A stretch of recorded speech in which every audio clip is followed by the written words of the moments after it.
Hey there, how's it going? In this presentation, I'm going to be walking you through a very nuanced and detailed account of the IELTS academic test. Additionally, I'll be familiarizing you with some of the most effective and well-researched techniques and methodologies that you need to know in order to get Band 7 and beyond in the test. So let's get started. IELTS exam structure overview. 4 sections they're made of: listening, reading, writing, and speaking. Two of these skills are called the receptive or the input skills, in which the learner is primarily receiving, and they are listening and reading. And by the way, the quality of the writing and the speaking, which are going to become the output and productive skills of language, are dependent and contingent upon the quality and quantity of our two input skills. They're really, really important to be improved in order to become a better and efficient speaker and writer, and in order to get a very good band in the IELTS or any international exam for that matter. The first three are taken back to back in one session, total 2 hours and 40 minutes.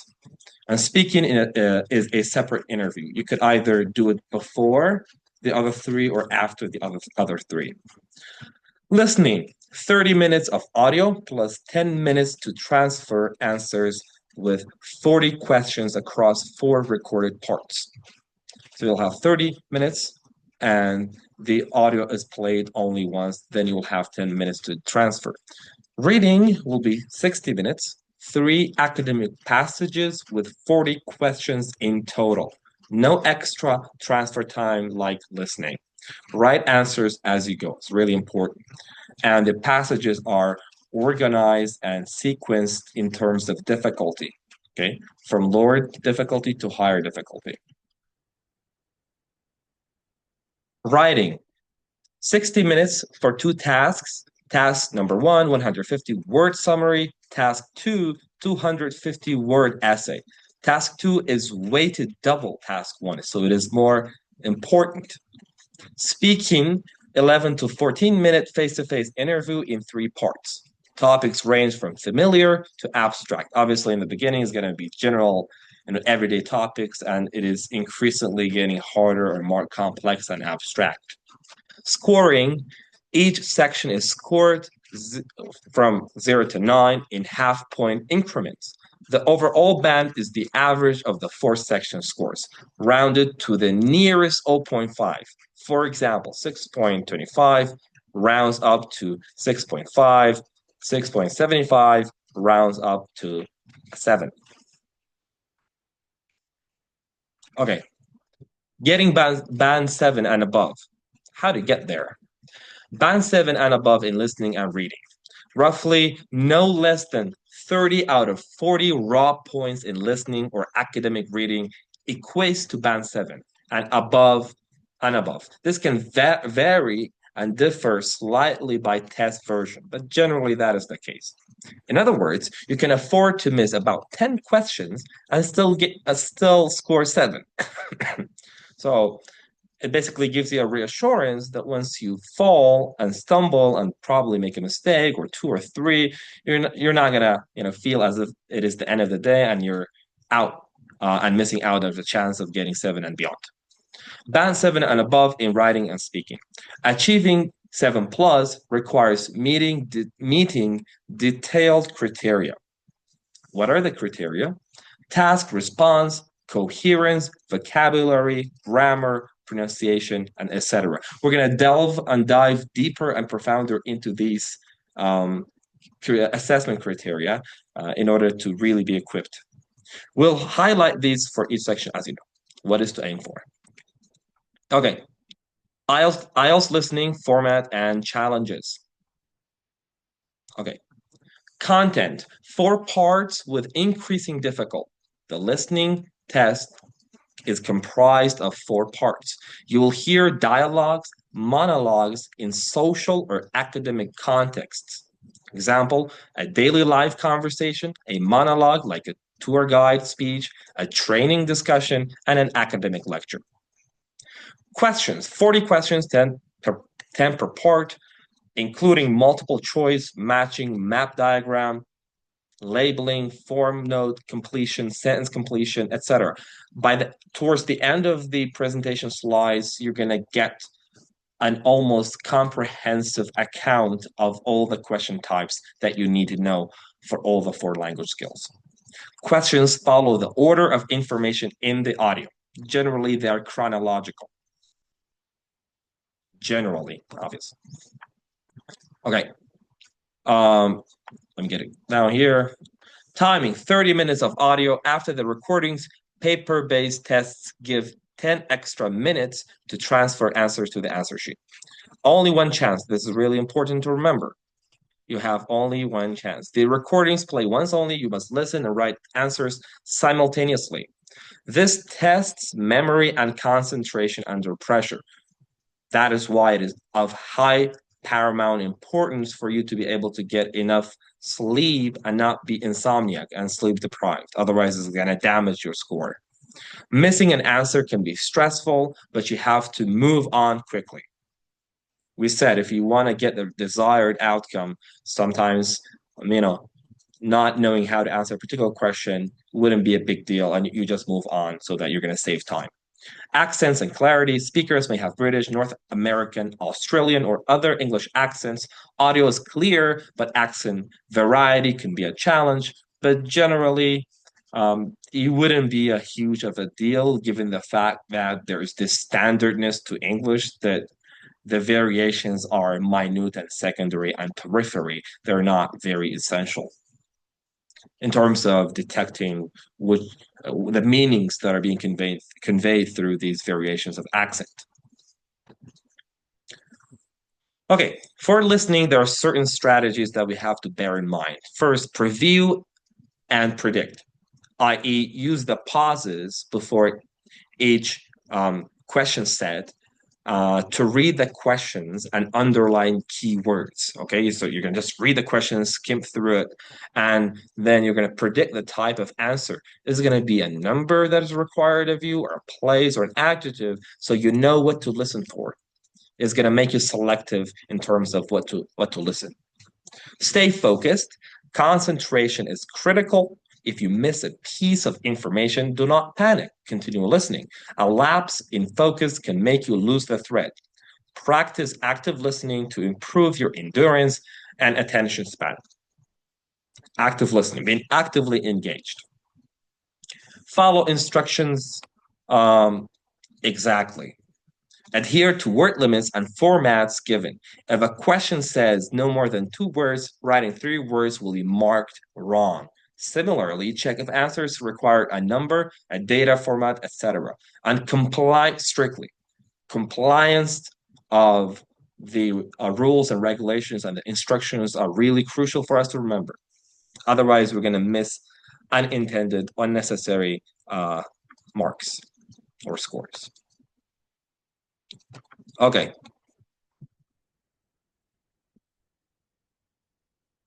Note taking. This is also an additional key strategy. Jot down short notes or abbreviations for numbers, names, or options as you listen, especially for multiple choice or matching tasks. This can help you keep track of information and double check before transferring answers. Answer transfer and spelling is really important. When we're transferring answers, we ought to ensure that they go in the correct spots and check spelling carefully. Spelling counts. For instance, writing February instead of February will be marked wrong. I mean, one single spelling mistake is going to cause you a mark. You may answer in all caps to avoid illegible handwriting issues. It's really important, especially if the person is a doctor, a medical practitioner, then generally their writing is gibberish. People can't understand them. They're unintelligible. Practice under real conditions. In training, listen to audio only once. Do not replay and simulate test conditions. Get used to how the format of the real life test is, which is played only once. Okay. Reading. So let's see the format and the potential challenges. Content. Three long passages. Academic IELTS, drawn from books, journals, magazines, or newspapers on academic topics. The passages get progressively more difficult or complex in language. Total of 40 questions. Question types include multiple choice, identifying information, true, false, not given, matching headings to paragraphs, matching information to or features, sentence completion, summary, flow chart completion, short answer questions, etc. Again, towards the end of the slides, all the different question types are provided. Different question types assess skills like finding detail, understanding inference, or grasping main ideas. For a critical thinker, they're going to be a piece of cake. Skills tested. You must read for gist, main ideas, detail, understand inferences, and recognize the author's attitudes or purpose. Higher level questions in the third passage was going to be the most difficult and complex passage, often require critical thinking and inference from complex text. No extra time. You have 60 minutes total. This includes writing your answers on the answer sheet.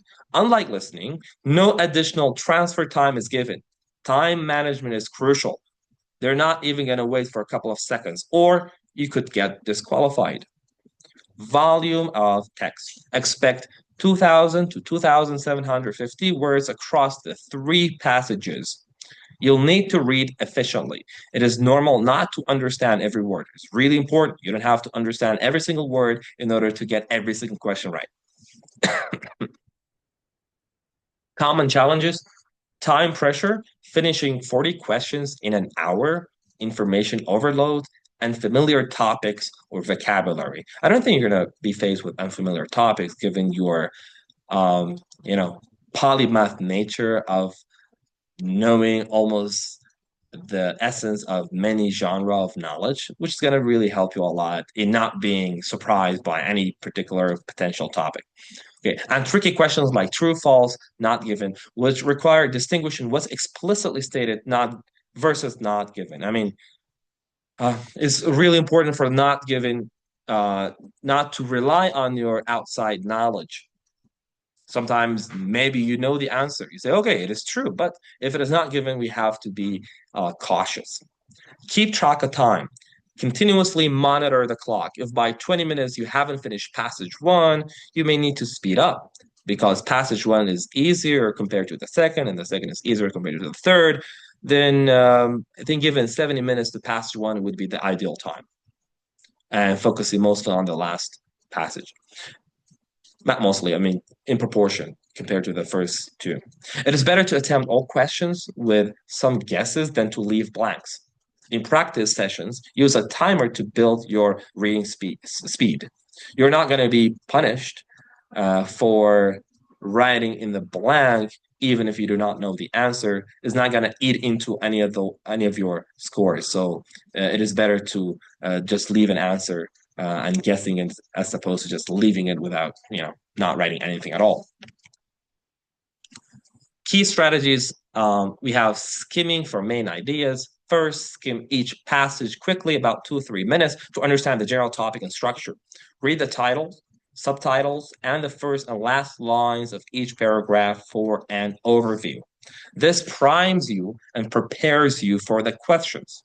Scan for details. Use scanning techniques to find keywords from the questions in the text. Most question types, except maybe match headings, follow the order of the text. So once you find the area with a keyword, read that part carefully to get the answer. Sometimes the keywords depend upon your knowledge in synonyms. Maybe in the text, there is not a direct equivalence of the term, like a complete copy paste. No. Maybe the synonym is provided there. So to the extent of your knowledge of synonyms, you're going to get better at, finding the equivalent meanings if not the copy is provided. Okay, key strategies again for reading. Manage your time. Aim for roughly 20 minutes per passage. Adjust if one passage is easier or harder. Don't spend too long on any single question. If unsure, mark your best guess and move on. Remember, there's no penalty for wrong answers, but unanswered questions guarantee no points. Always fill in an answer for every question, even if you have to guess. Additionally, understand question types. Be aware which question types might not follow text order. They may not be chronological. Matching headings requires understanding each paragraph's main idea, so skim entire passages is going to help a lot. It's going to go a long way. For true, false, sorry. Okay, for true, false, not given, base your answer only on the passage, not your outside knowledge, and look for explicit evidence to confirm whether it is true. If there is a lack of it, then basically means not given. Use context and synonyms. This is key strategies for reading. Train yourself to recognize synonyms and rephrased information. For example, a question might say annual revenue. Okay, while the passage doesn't contain any exact expression, but rather it says revenue each year because annual means yearly. Okay, each year. So spotting these equivalences is key to finding answers. Expand vocabulary. A broad vocabulary helps in reading faster and understanding paraphrases because you're racing with time. One of the things that are challenging about similar tests is the amount of pressure you're under given the shortage of time. Read academic articles, journals, or general science magazines regularly to expose yourself to new words because exposure has turned out to become or to be the most effective way in order to master vocabulary, being exposed in multiple contexts. Okay? If you encounter an unfamiliar word in the test, infer meaning from the context and move on. Don't get stuck. The needed answers can often be found without knowing every word. Some of the ways in which we can uncover and unravel the meaning of a particular word or lexicon is contextual. Based on the context, we're going to bet our best guessing, and most often than not, we get the answer. I'll give you additional tips as to how to master further depth and breadth in vocabulary. I was searching for my water. Just a second.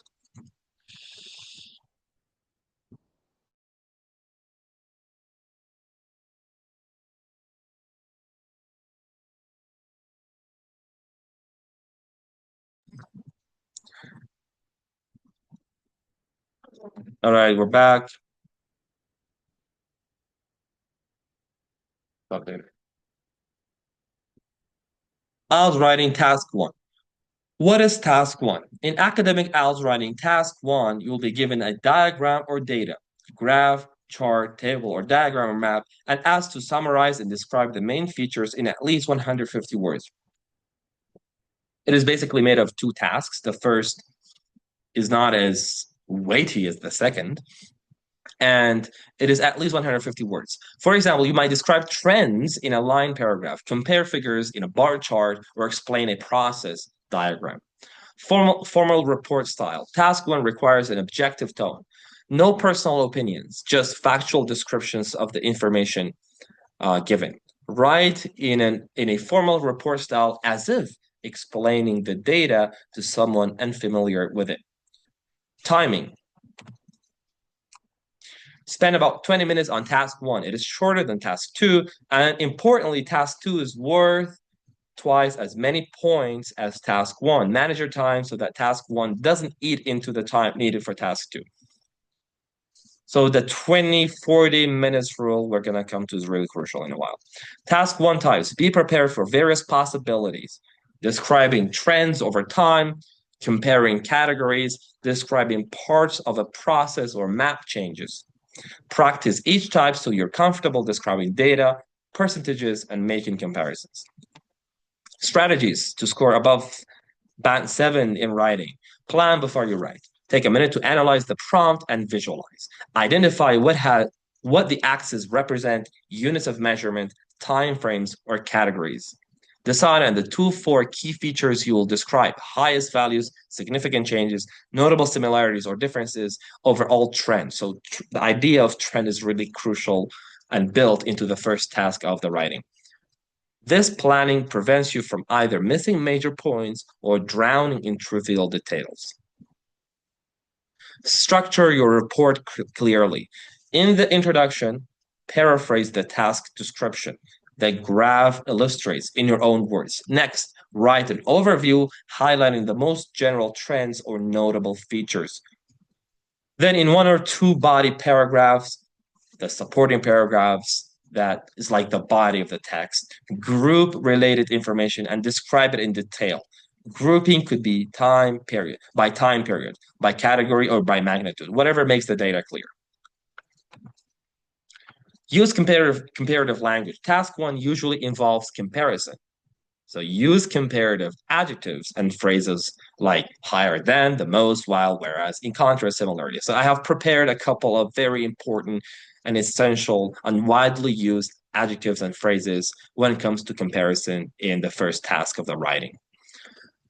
So here's an example. In 2020, country A's population, 50 million, was double that of a particular country. Such language boosts your coherence, logical organization, and cohesion, the flow of the writing score when used appropriately. Okay, precision in description. Be precise and factual. Quote data accurately. X rose from 20 to 30, an increase of 50%, and include units, million dollars, students per teacher, where relevant. A Band 7 report covers all key data clearly, though it might not elaborate on every minor number. Avoid inserting explanations or reasons for the data. Stick to describing what's shown. Vocabulary for data. Use a range of vocabulary to describe trends and amounts. We're still at task 1. For increases, decreases, employ words like rise, surge, grow, decline, drop, plummet, fluctuate. Okay, use adjectives and adverbs for degrees of change. So we're going to have all of these sort of adverbs and adjectives and phrases introduced to you in a while. Okay, grammar and accuracy. Aim for mostly error-free sentences. Mostly doesn't mean entirely. Use a mix of simple and complex sentences, compound sentences. For example, while X increased sharply, Y experienced a slight decline. So both are in past simple. So check subject-verb agreement with data. The number of students was, but it says, number of students were is the more correct, okay? So you can say the percentage were. So the percentages, we have S, and the auxiliary verb has to be were. The number of students, okay, the number is a grouping of students.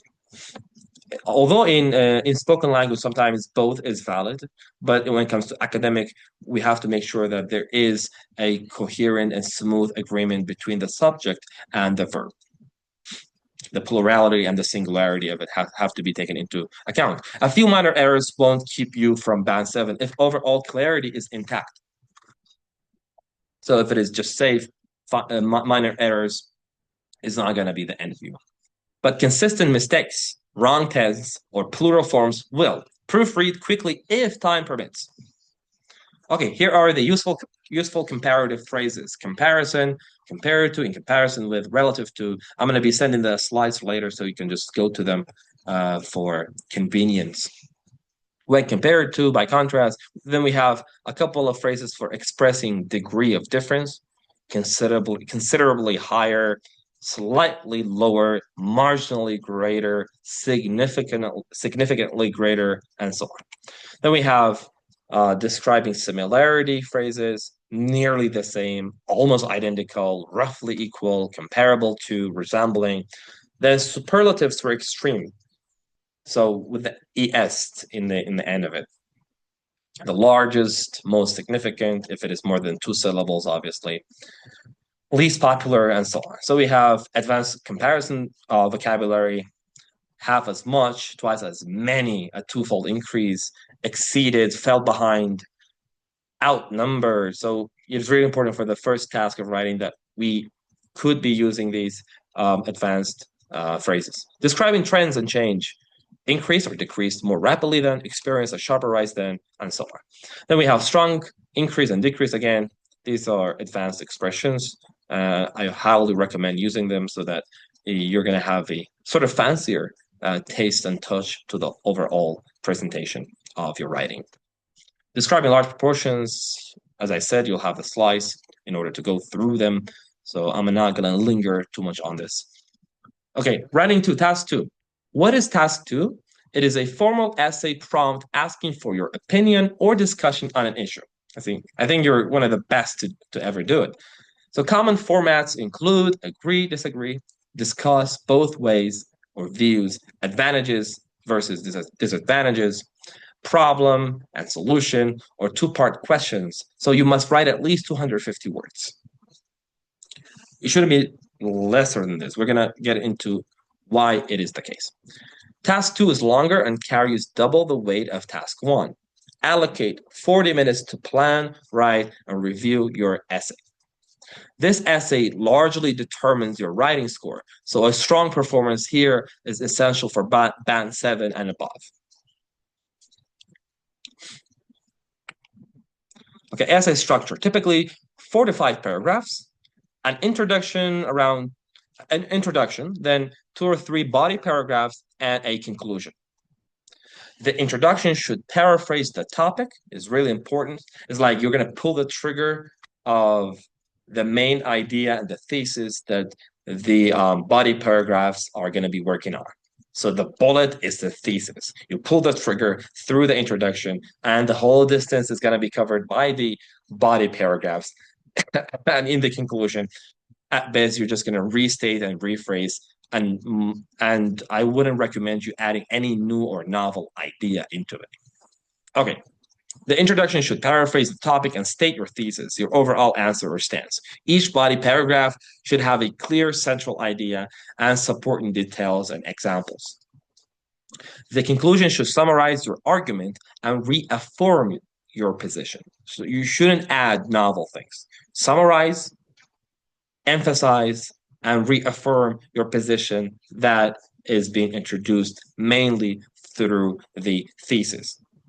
A 5-paragraph essay. Introduction, 3 bodies, a conclusion. So the first paragraph is your introduction, 3 body paragraphs that are the bulk of your writing, and a conclusion.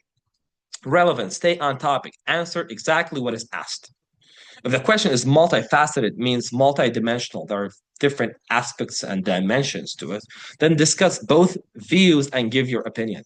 Ensure you do both. Discuss each view and state your opinion. Going off on tangents or digressions or going off topic and not addressing part of the prompt, for example, giving your opinion but not discussing both views, will lower your task response score. Okay. Strategies to score band 7 plus. Plan your essay 5 minutes. Before writing, brainstorm ideas and choose the best ones. Jot down means note down a quick outline, your viewpoint, and 2 or 3 strong reasons or examples supporting it, plus any counterpoints if needed. Planning helps ensure your essay is well organized and you don't stray off topic. Band 7 and above requires a clear position and well-supported ideas. So identify right away what your stance is and how will you justify it? How will you define it? Where do we define our stance? We define our stance through the body paragraphs. We defend it. It's like you are a lawyer before the judge. You have to defend your case. Okay. Strong introduction. Paraphrase the question in your own words and clearly state your thesis. For example, topic. The funding of medical research. Some say it should be public, others private. So here's it. Introduction. While private companies have more funds for research, I believe government funding is essential to ensure public interests are served. This directly answers answers the prompt, and sets up the reader for your arguments. A direct thesis boosts clarity, that is, fluency and coherence and task response. Task response means you are responding to what are you asked of. Okay, you're not responding to something else. You're specifically responding to what you are being asked. Okay, organized body paragraphs. Each paragraph should focus on one main idea. Start with a topic sentence. Obviously, the topic sentence is the sentence in which the main idea is generally introduced. Then explain it and give realistic example or explanation. Example, firstly, when governments fund research, the focus can be on public health needs rather than profitability. Obviously, the government shouldn't make profit. It should be on public health needs. For instance, vaccines for rare diseases might get investment which private firms or companies or corporations might neglect. Okay, this approach ensures you extend and support your ideas through given examples. Balance and coverage. If the task asks for both sides, make sure to discuss each side adequately. Don't write an unbalanced essay, partial essay, or overly biased essay. One tiny paragraph for one view and two large paragraphs for the other, without addressing the weaker side. I mean, this could be seen as not fully addressing it to task. Provide a fair treatment, even if you ultimately favor one side, and always include your opinion clearly in an agree, disagree, or both views type. Your stance should be evident throughout.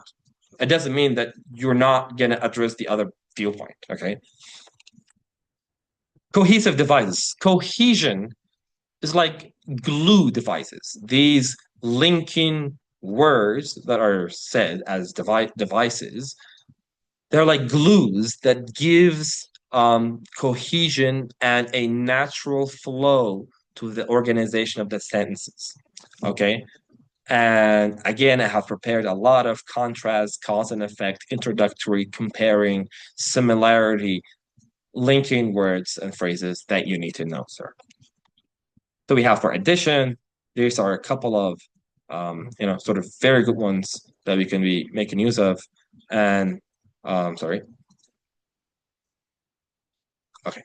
So we have moreover, furthermore, in addition, also additionally, besides. Okay, this is then we have contrast. Sorry, I got interrupted by a phone call. Okay, then we have contrast. However, nevertheless, nonetheless, on the other hand, yet despite this, whereas on the conversely, albeit I think the more advanced they are, the more lasting of an impression are you going to leave on the reader. So on the examiner. So I think albeit and conversely, I would recommend you using these in the writing. Okay, cause and effect. We have these for cause and effect, and for example and illustration, namely, is very fancy and technical word, and the others as well. Okay, concession, acknowledging opposition. You have clarifying or rephrasing, to put it differently, in other words, and punctuation marks should be remembered as well. When do we punctuate and stuff? Comparing, expressing conditions, that's all. Now, strategies to score band 7 and above. Vocabulary and tone. Aim to showcase a wide range of vocabulary related to the topic. Vocabulary range is really important. For a general medicine topic, for instance, you might use terms like public health, clinical trials, or pharmaceutical firms, etc. If relevant, but only use words you're confident with. Avoid repeating the same keywords too often. Synonym is the key. Instead of using benefits over and over, it could be using advantages, the pros and so on. So synonym is the key in order to get 7 and beyond in especially in speaking and writing, in the productive output elements.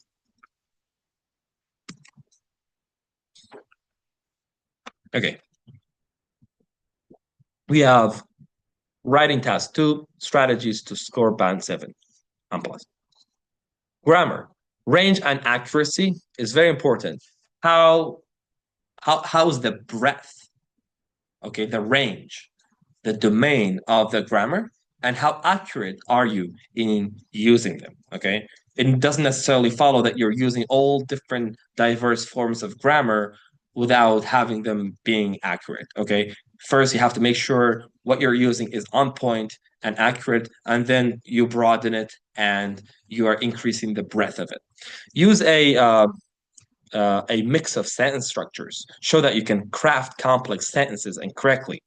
So, for example, we have conditional sentences, the zero conditional, first conditional, second, and third. I mean, zero conditional being for real situations. If you, for example, heat water, it boils, both in present simple. So, for the first conditional, we're using in the conditional clause, we're using, the present simple, and then we will use will for possible true situations in the future. For the second conditional, we're using hypothetical situations that could be true in the future. For example, if I had money, I would give to a lot of charity. Okay, a lot of money, hopefully, to be used for efficient and noble and lofty causes. This is second conditional. Our third conditional is for hypothetical situations in the past. Okay, these are really important to know what they are and to know how to use them. And this is true for relative clauses, reported speech, and passive, as well as the tenses. Okay, the past perfect, present perfect, past simple, future perfect. So the more nuanced and broad you are in their usage, there is a higher chance of marking very excellent for your range, and if they're accurate, for your accuracy. Okay, then you can read the rest. They're given thoughts and reflections on the writing task, especially related to grammar. Okay, finish well. Conclude your essay with one or two sentences that summarize your stance. A solid conclusion wraps up the response, which helps coherence. Coherence is the logical organization that we have from the introduction all the way to the conclusion. Even if you're running out of time, try to write at least a one sentence conclusion. It is better than ending abruptly with no closure. Okay, Al, speaking format, what to expect. So we are at the last skill. Format is the speaking test is a live interview with a certified examiner lasting from 11 to 14 minutes. It is interactive, and it is not very complex, to be honest, given the fact that you are very adept and like an expert in various fields. So it's gonna be I guess a piece of cake. The atmosphere is formal but friendly. The examiner will guide you through the parts. Part one, so there's going to be an introduction, an interview, 4 to 5 minutes. The examiner will verify your identity, then ask simple questions about everyday topics, your home, work, or studies, your hometown, hobbies. These are questions like, do you work or study? What do you do in your free time? The goal is, just a second, please.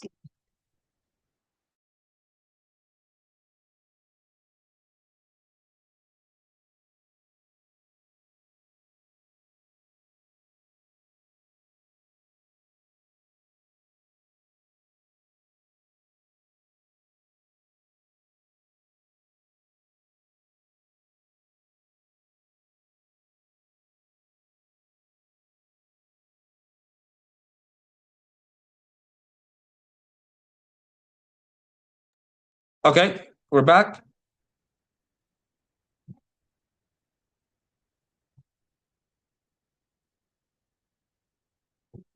Um, Sorry for the interruption and the repeated inconveniences. Okay, so we were at guide you through the parts. Yes. Yeah, the questions will be about your home, work, or studies, or hometown, hobbies, and so on. These are questions like, do you work or study? What do you do in your free time? The goal is to help you relax and warm up. Respond in a few sentences, not just one word answers. It's really important to be a bit talkative and verbose.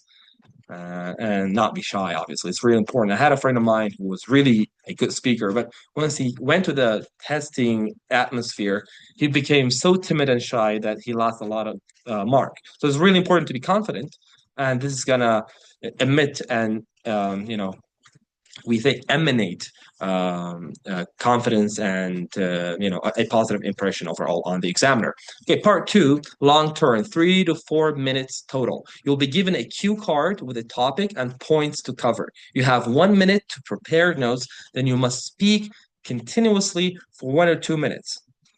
So you're given a card, and then you're gonna jot down notes and prepare yourself for a minute, then speak for 2 minutes. The topic could be about a personal experience, opinion, or description. Describe a research project you worked on, or describe a time you helped someone. You should try to cover all points on the card. After you speak, the examiner may ask 1 or 2 follow-up questions on the topic. Part three, the last part. Two-way discussion, 4 to 5 minutes. The examiner will ask more abstract, in-depth questions related to the part two topic generally. This is a discussion. Expect to explain your opinions and perhaps compare or analyze issues. For example, if part two was about a research project, part three might ask about the importance of scientific research in society, who should fund research, which, as a general medicine postdoctor, you might have insights on. Provide thoughtful, extended answers here, showcasing your ability to discuss and speculate. Speculation, reasoning, critical thinking, which are all characteristics you embody. Okay. Assessment criteria. You are scored on fluency and coherence, lexical resource, grammatical range, and accuracy, and pronunciation, each 25%. Basically, how fluent and coherent you are, what is the breadth and depth of your vocabulary and grammar, as well as pronunciation. Overall, is going to comprise of the 9 points that you have for the list for the speaking. The examiner evaluates how well you speak at length, organize ideas, use vocabulary and grammar, and how clearly you pronounce words. So pronunciation goes a long way. Content or facts don't need to be correct. Okay, it is not a knowledge test. It is about your English communication skill. Speaking versus general conversation. While it may feel like a normal chat, but remember, it is a test at the end of the day. The examiner might challenge you with a follow-up question or ask for clarification. This is normal. They might also keep a neutral expression, so don't worry or interpret that as negative feedback. They're going to be a blank face. I mean, expressionless, emotionless, and just speaking naturally. So we shouldn't be affected by their expression if it is not warm enough. It could be, but generally it's not the case. Okay. Fluency, keep talking. A band 7 speaker speaks at length without noticeable effort or lose of coherence. Means you're losing the logical thread that is supposedly weaving together the whole flow of your presentation. Avoid long pauses. If you need time to think, use natural fillers. Well, let me see, rather than going silent. Okay, so I have provided a couple of natural fillers for you in order to fill when there is an awkward pause. Do not rush. Speak at a moderate, not too slow, not too fast pace, so your words are clear and you have time to formulate thoughts. Expand your answers.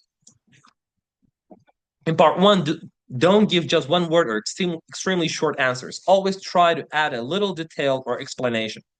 Example, do you like reading? Yes, I do. I especially enjoy medical journals and science fiction novels because they both stimulate my thinking in different ways. In part three, give reasons and examples for your opinions. Demonstrating the ability to develop a topic is key to a higher fluency score. Here are the natural filler expressions. Well, let me see, let me think. Actually, to be honest, basically, in fact, as far as I know, that's a good question. It depends. It's better than just going completely silent. Okay, lexical resource, use a range of vocabulary. Band 7 and above requires using vocabulary flexibly and including some less common words or idiomatic expressions with some awareness of style is very important. Practice describing common topics in multiple ways. If talking about important, you might say crucial or essential or of great significance or of paramount importance.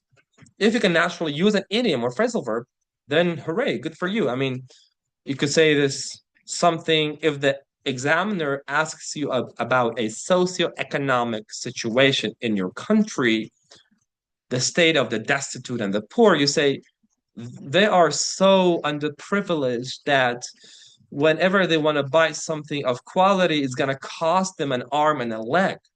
يعني زور قولن أبرد يعني it's going to be too expensive for them and too unnecessarily and unjustly expensive. Or we have another phrase, for example, when pigs fly. You say, how's the situation of salary? You say, okay, it's just like when pigs fly, they're gonna give the salary.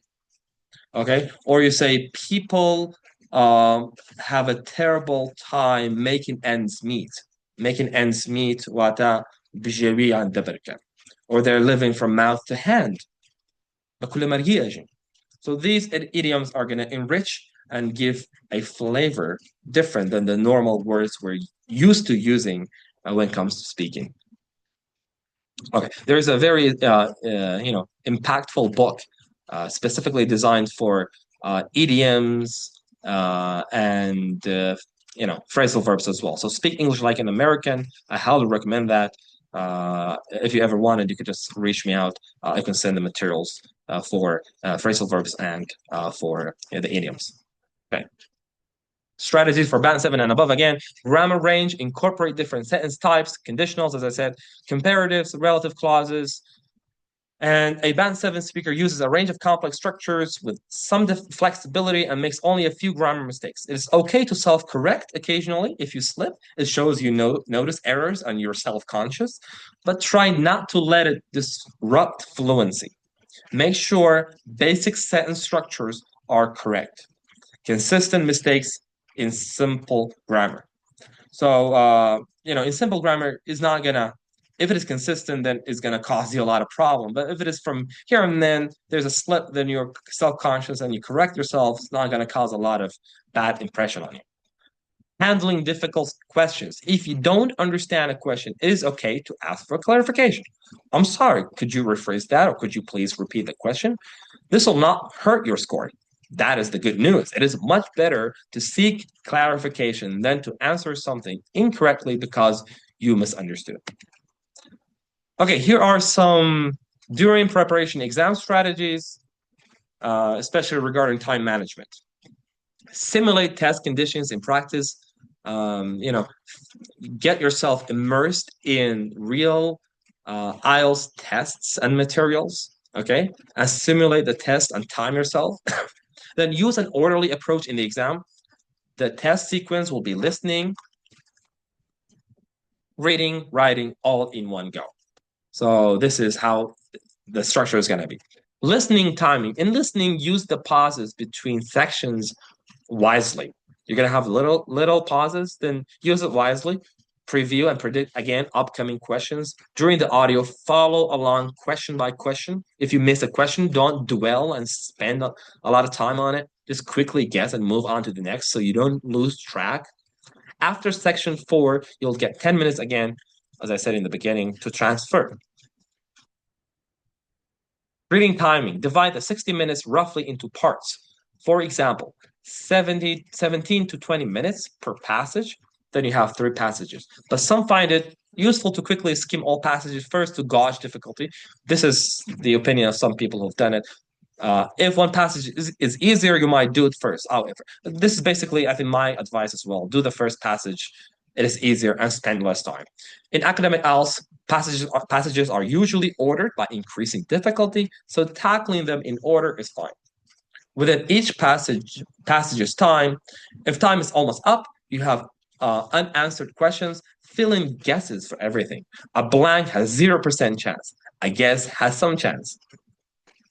Okay, writing timing. Stick to the 20-40 split. Leave a few minutes at the end of each task to reread and correct obvious errors. For instance, if task 2 took 30 minutes to write, spend the remaining three revising the remaining 3 minutes.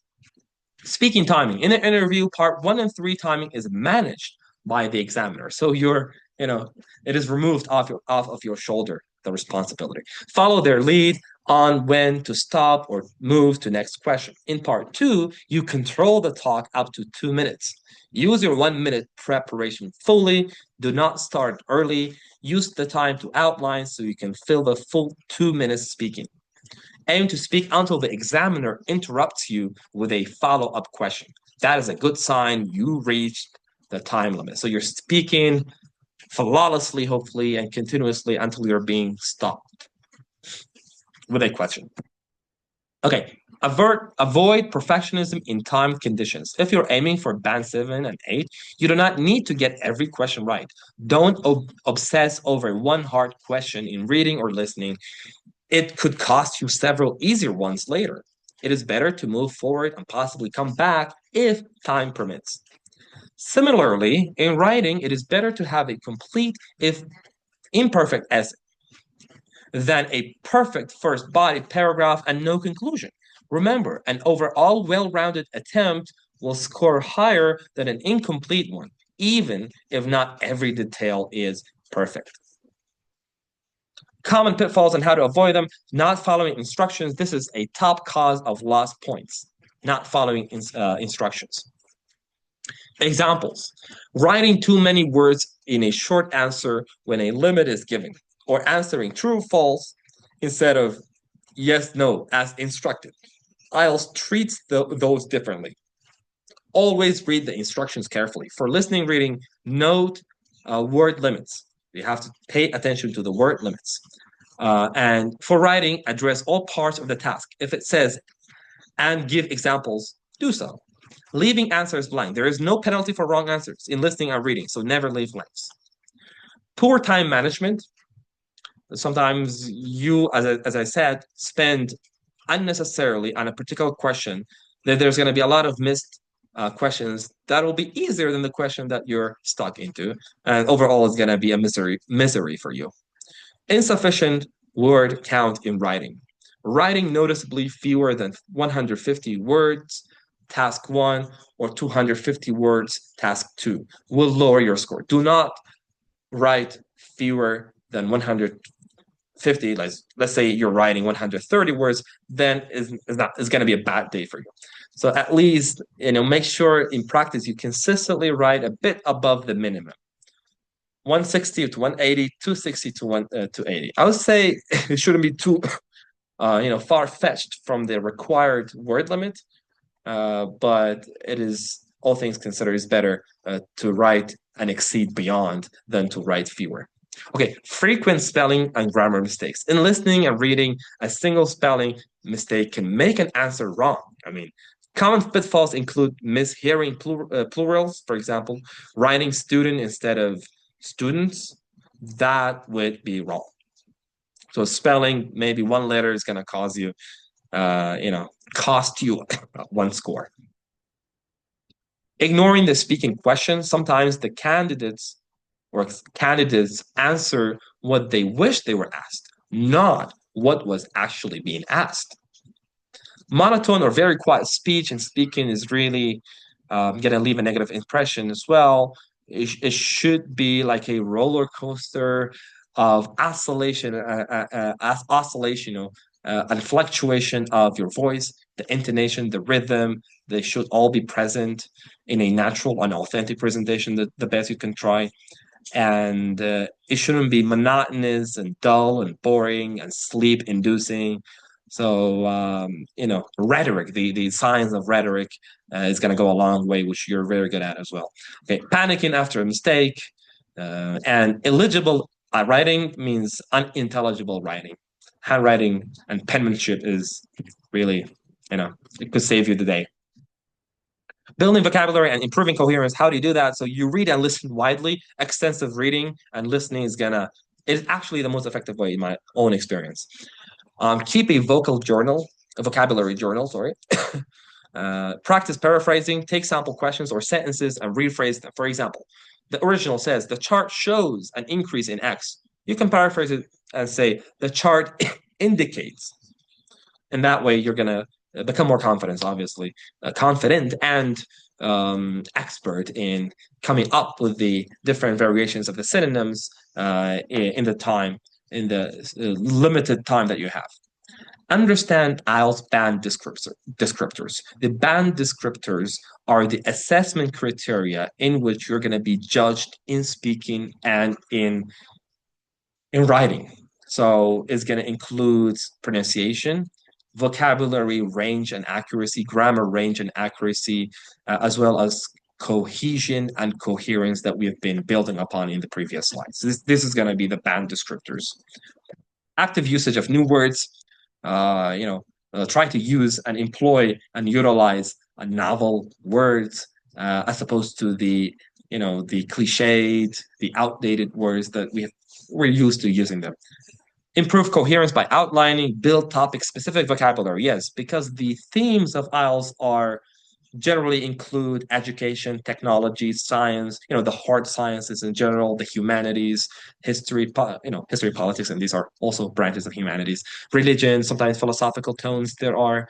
So the more voracious of a reader you are, the easier it is to tackle vocabularies from different genre, from different gamuts and spectrum,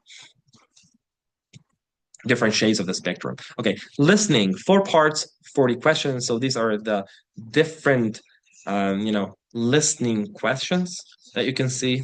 Then we have 4 parts again, everyday conversation, part 1, monologue, part 2, part 3, academic conversation, students discussing a project, part 4, and lastly, academic lecture or talk.